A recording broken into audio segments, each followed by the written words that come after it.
Welcome to segment 2 of our hot composting workshop. Today we're going to talk a little bit about what's required to do hot composting. In the beginning we're going to talk a little bit about what tools we're going to need. Then we're going to talk about our 3-bin system that we use for hot composting here at the homestead at Flat Rock. I'm also going to talk a little bit about where you can get your browns, what browns you should choose, as well as what greens are acceptable to be thrown into your compost bin. So to begin, let's talk a little bit about the tools required. It's useful to have a shovel. Shovel may end up coming in handy somewhere along the way depending on what we're doing. I'm going to show you that a manure fork actually is even better than a shovel if you can get your hands on one.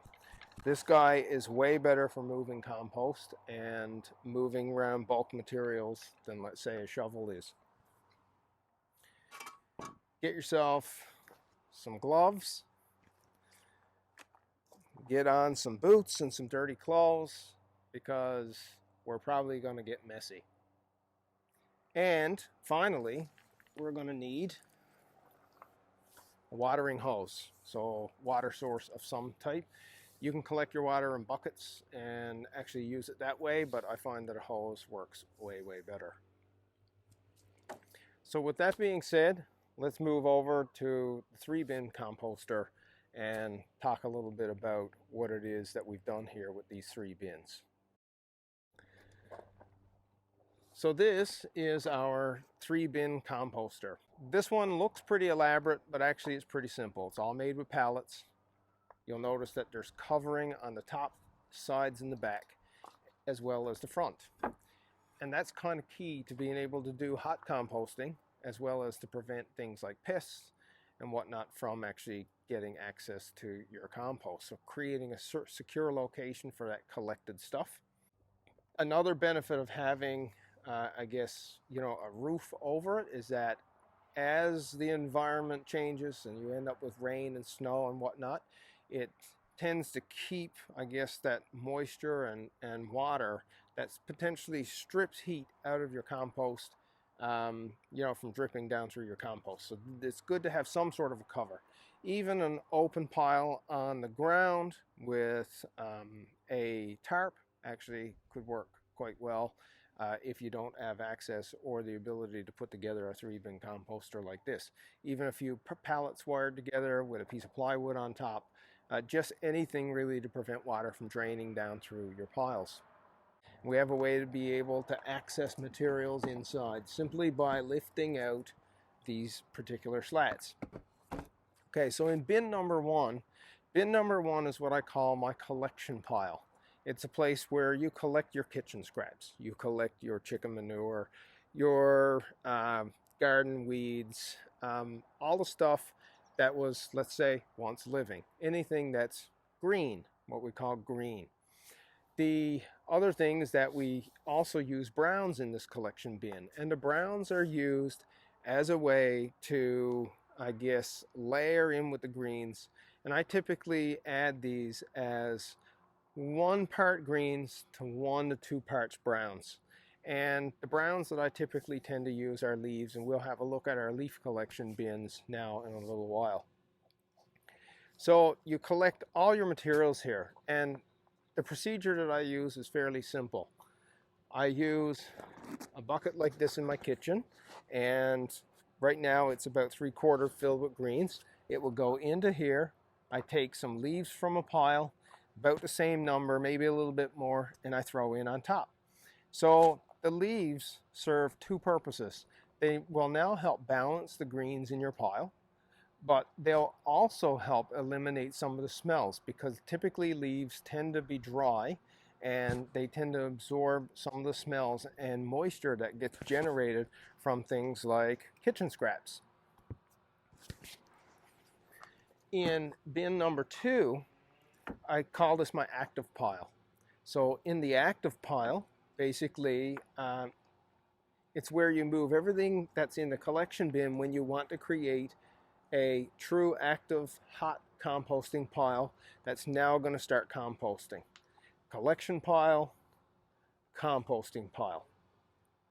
Once composting is mostly complete and the temperature starts to drop, at this point it can be left for a few days, and then it can move from this pile into my third bin.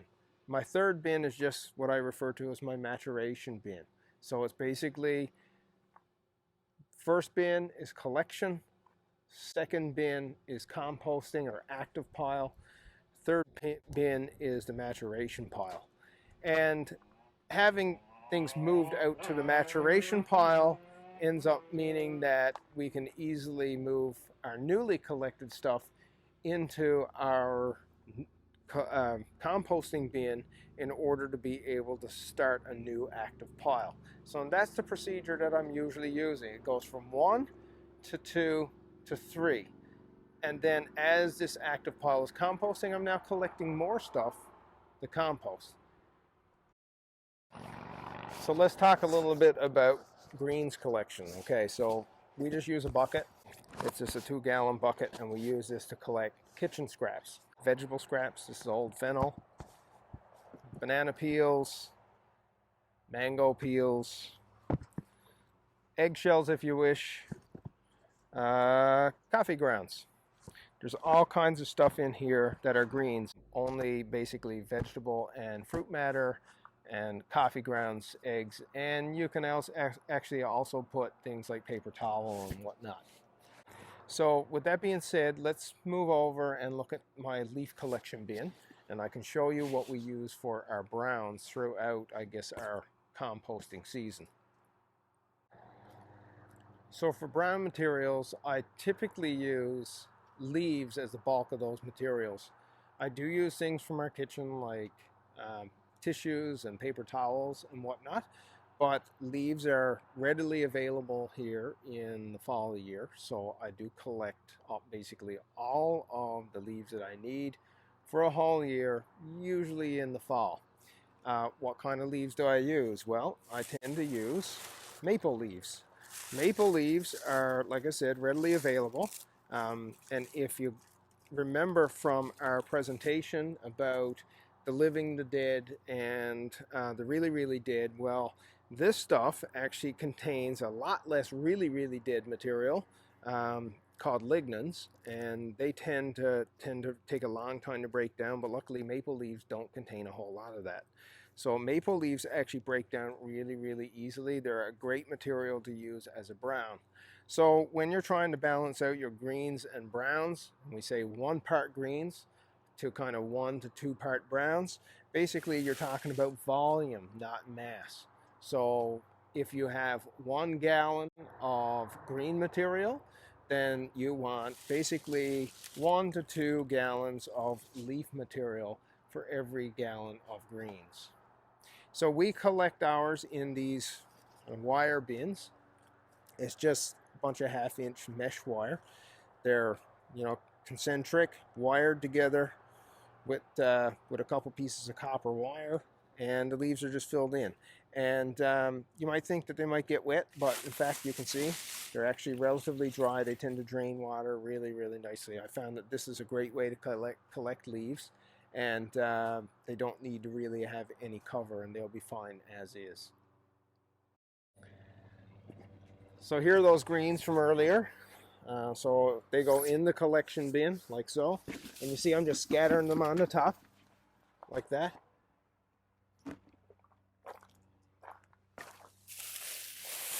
I'll grab about the same volume of leaves as that was.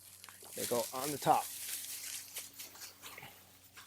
So they're pretty much covering. Now, I'm sitting here by this pile now, and there's almost no smell from it. And one of the reasons why is that this brown material tends to absorb some of that, I guess, those smells, those rotting smells. And as things start to rot and produce fluid, these leaves tend to absorb some of that. Let's have a look at what's in here. So as I take off the slats, you'll see there are layers of things. So there's a brown layer. It looks like there's a green layer of chicken manure here. There's some guinea pig bedding here, then another layer of brown, and then looks like we have some straw, so that's probably from the guinea pigs maybe, and there's likely other stuff down below. Yep, some more layers of greens and browns.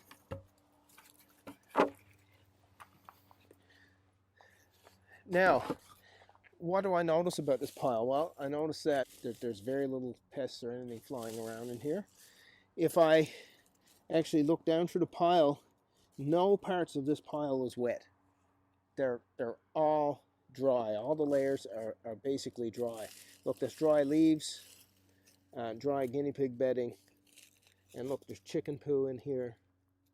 And all of it is pretty dry, which is really the way you want it, because you're not going to have any active composting unless you have this pile at a certain moisture content. And that moisture content has to be about 50%. Now, what does that mean? That means when you pick up your compost or your active compost and you squeeze it, a handful should give you no more than 1 drop of water. So basically it's a dry pile, and because it's dry, the bacteria that are in this pile, they have no mobility at all. And we need that magic number, which is about a half a cubic yard. You need about a half a cubic yard of material that's greens plus browns in order to actually have enough heat generated to do hot composting. So right now, that's about what we have in here. It's about a half of a cubic yard of greens and browns together. And that's just enough really to start, I'd say, a bare minimum hot composting pile. So one of the keys here is learning how much water to add. And there are reasons why you need to add, I guess, so much, but not too much. And if you add too much, there are issues that can happen with the pile. It prevents oxygen from entering the pile. The process of hot composting is aerobic in nature, meaning that it needs air, it needs oxygen. It needs that in order to be able to combust the fuel. And the fuel is the carbons and the nitrogens that are inside of the pile. So, what happens if you add too much water? Well, the pile can become anaerobic. It actually prevents the flow of oxygen into the pile. Now, luckily, there's an easy way to fix that. You just add more browns and mix it in. The pile will continue to heat, and you'll be able to finish that hot composting pile with no troubles. So, let's start moving this material into our active pile, which is bin number 2, and we're going to start adding water to it so you can see kind of how much water you need to add in order to actually achieve a hot composting pile. All right, so to begin, I'm going to grab the shovel, and first thing you're going to notice is that the shovel doesn't really want to penetrate the pile that easily, especially in those matted leaves. You see, when you go to grab it, it doesn't really grab into the pile. I use a manure fork instead. So you see that I've already moved some materials, and now I'm going to show you how easy it is to use a manure fork. So the manure fork really just wants to go right on in there. See that? And you can easily grab materials out of the pile and you can move it into the second bin. The other thing a manure fork is good for is if you happen to drop materials, like so, manure forks make it easy to grab them off the ground and actually shake out some of the stuff that you're pulling up from the ground. So in my case it's rocks, and you'll see as I shake, the rocks all come out. So it makes work a lot easier. So what I'm aiming for here now is basically a 6 to 8 inch pile on top of the previous one, and that needs to go in here like so. Next, we'll move on to showing you guys how much water to add. All right, so now the question is how much water to add. to your layer. So you'll notice that the stuff's pretty dry. That collection bin keeps everything dry. The bacteria aren't mobile. You'll see this in old tomato plants. You know, we got some chicken manure, and the stuff is not really wet, which means it's not actively composting. So to jumpstart it, we need to add water. Water is the magic ingredient. It increases the mobility of the thermophilic organisms that are in your pile and helps them move around so they can start digesting things like the carbon and nitrogen in there. But it's very unintuitive about how much water to use. So we'll start with a demonstration. I'm going to water down this pile until it looks fairly wet on the top. So right now that looks really wet. The question is it wet? And the answer to that is no, it's not. Everything down below is still relatively dry. In fact, it's still dusty. So the thing is that until you get used to how much water to add, I would recommend that the best thing that you do is mix the water through each layer. It'll give you a feeling for how much water you actually need to add when you go to build, I guess, your next pile. And I guess you finesse your method for hot composting in your own garden. So I'll do this a couple more times just to illustrate how much water needs to be added. Okay, is that enough water? Oh, let's get the manure fork out and see how much water is actually in here. Dig down through the pile. We have a look and see if there are any dry spots. And you'll see there's not. For the most part, that pile now has almost enough water. Actually, just a few little spots. So we'll add another little bit more. Like so. And we'll inspect for dry spots once again. So once again, just flipping it around to have a look. And that actually looks pretty good. Everything now looks like it's visibly wet. And keep in mind, of course, that some water will come out of the greens as they decompose. So at this point now, we're ready now to add the next layer.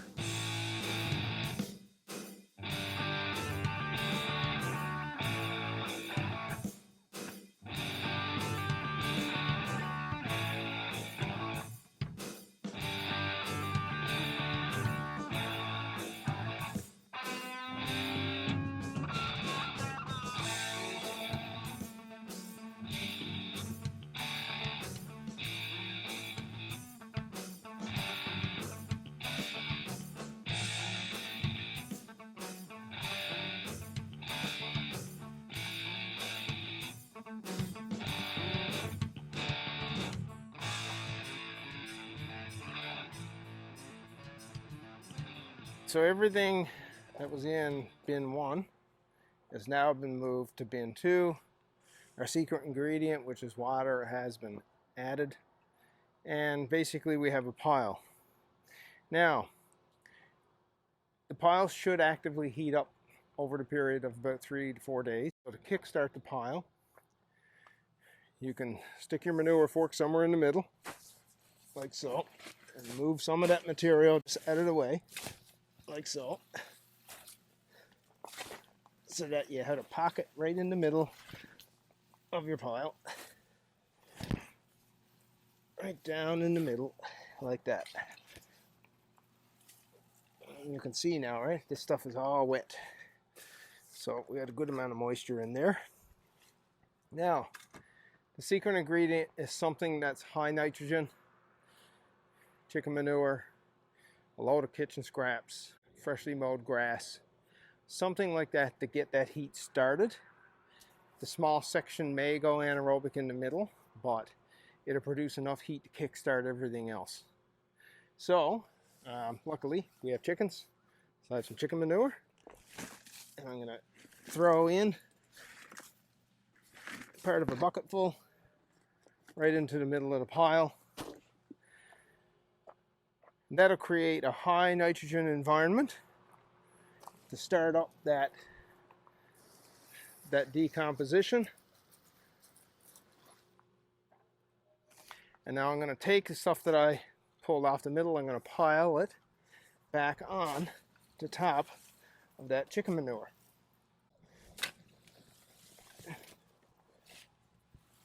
Something like that.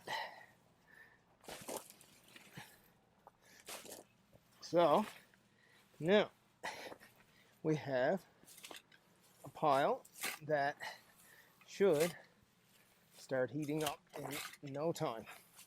I would say in about 1 to 2 days it'll be up to about 120. In 3 days it'll be up to 140 Fahrenheit. Now you notice I'm just digging this back from the door here, and that's our pile. Our greens or browns mixed, water's been added, a high nitrogen component sitting right in the center of the pile to kick-start that pile off to a good start, and in a couple of days it'll be basically at 140 Fahrenheit. This is a tool that I recommend that you get if you're going to get into hot composting. This is a composting thermometer. This particular one is made by RioTemp. It's hermetically sealed, which means moisture can't get inside. It can be used all seasons, and the accuracy is decent. It's decent enough for hot composting. It has a section on it that tells you that you're in the active composting stage. It tells you if you're really hot, and above that then it's too hot. So, okay, so what's the process at this point? Well, this guy needs to go, you notice how long it is, it's about 20 inches. This guy needs to go right into the center of the pile. So remember about where I put that chicken manure? It was about right there. So that's where that's going to sit. It's going to sit there now for the next few days, and every day I'm going to come out and I'm going to look at it, and it's going to tell me if the temperature is rising. Now, today the ambient temperature is around 60 Fahrenheit, and this pile is actually a little bit colder than that because we added water to set ground temperature. So in fact, the temperature of the pile is probably more like 50 Fahrenheit. So the temperature needs to rise from that. So get your base temperature, okay, it's 50 Fahrenheit, and the weather is supposed to be like this for the next few days, so I'm not expecting that the sun or hot weather or anything like that is going to lead to that pile increasing in temperature. If the temperature increases, it's because the pile is doing what it's supposed to do. So in the first day or so, you should see it start to increase, and by day 3, it should be somewhere around 140 Fahrenheit. Okay, so now the question is if it's not, what does that mean? Well, it means a couple of things. It could be that your pile is too dry. The bacteria that are in your pile just don't have the mobility that they need in order to be able to move around and multiply and consume all of that fuel. It may actually mean that you don't have enough nitrogens. So there are ways to diagnose your pile by looking at your thermometer. The other thing is you can use your sense of smell and the way that the pile looks. So if you come out and you turn the pile and you see steam coming out of your pile, it's likely that you're above 60 Celsius, and if you don't smell anything other than, the smell of earth, you shouldn't smell any rotting smells, then your pile is probably just taking a little while to get to the right temperature. If you start to smell things like sulfur, it's likely that your pile's gone anaerobic, which means that you may need to add more browns because it's too wet. If you see that the pile is producing ammonia, you may have added too many greens. Add more browns to the mix in order to actually balance out those greens. So the thermometer can also be used as a tool to tell you what needs to happen next. The pile's temperature can keep increasing and increasing. it'll get to a point where it starts killing off all the thermophilic bacteria that you need to actually decompose all that matter. And then the pile mainly becomes fungal in nature. It kills off a lot of the bacteria, and now you need to potentially start over. So my recommendation is that you watch the temperature. Once the temperature hits no more than, let's say, 155 Fahrenheit, turn your pile. Basically take the outside material and you'll put it in a pile. You'll take the inside material and put that on another side, and then you'll pile everything back in with the inside that you originally had on the outside, and the outside are now going to be on the inside. And that mixes those materials around in order to actually further compost the material that's on the outside of the pile. So you're constantly redistributing. So every time you see your pile reach 155 Fahrenheit, give it a turn. If you get to 140, that's fine. If you see that the temperature starts to drop, you may need to turn your pile. The pile constantly needs oxygen, and turning it does that. And it also helps redistribute the nitrogens and carbons in the pile, so that way the fuel is more readily accessible. So after around 3 times of that temperature rise, so it'll go through 3 phases, basically where the temperature goes up, it hits 155, you turn it. It goes up again 155, you turn it. It goes up again, it might hit 155, it'll probably be less. And then after that, you'll see that every time you turn it, it doesn't keep heating up. And the reason why is that, that fuel that's used to burn through that composting action is now been used up. But the pile is not fully composted. The pile is probably around maybe 60 to 70% composted. At this point in time, you can move all of that into bin number 3, or you can let it sit here if you don't have any other stuff that you want to compost. Generally, I let it sit here for maybe probably another week, and then I move it to bin number 3. And you'll notice when you go to move it that it's still warm inside. It's maybe more like 80 to 100 Fahrenheit. So it's still warm, it's not hot, but there's still stuff going on as those microorganisms kind of chew through the last bit of stuff. So at this point, your compost will be about 80% complete after about, let's say, a 2 to 3 week period. It'll be 80% complete, and at this point you can keep it in bin number 3, and you can let your worms, all those organisms, move in, and they'll take care of chewing up some of the stuff in the pile. Generally, about, let's say, 5 to 6 weeks after, you have a mulch that can easily be used in your garden, and that mulch will have generally a carbon to nitrogen ratio somewhere around 25 to 1. My recipe works out to be more like 19 to 1, which is good. You don't want to have anything more than that in terms of carbon and nitrogen, because it tends to lock up nitrogen in your soil. So it can easily be used as a mulch, and eventually it literally just breaks down. So at that point, you can continue to let it break down in bin number 3, or you can move it out into its own separate pile covered in the garden, where the various microorganisms and organisms in your soil will move in and take care of, I guess, further decomposition. But it's kind of perfectly okay to use at this point as a mulch. So this compost has been sitting in this bin for a while. This was a pile that started back in the winter, and I'm just going to show you at what stage of breakdown it's at. So you see, it's like a coarse mulch.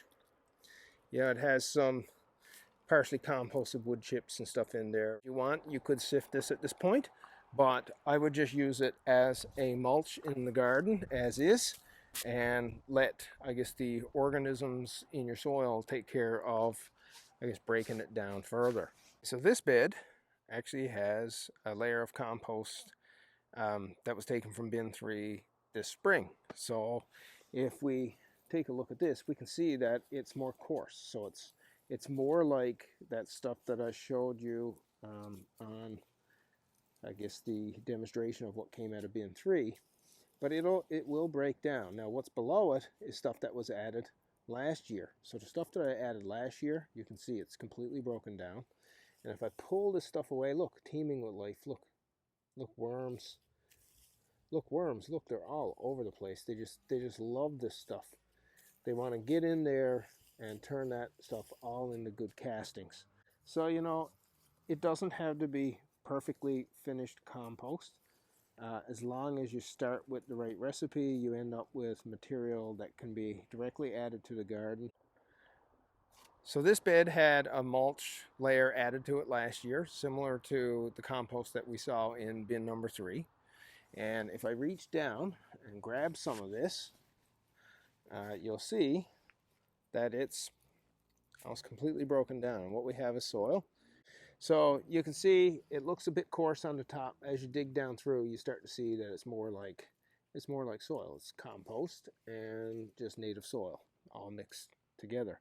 So that's what happens to that mulch when you add it. The organisms in your soil want to break it all down, and over the period of a year, it turns into great soil for your garden.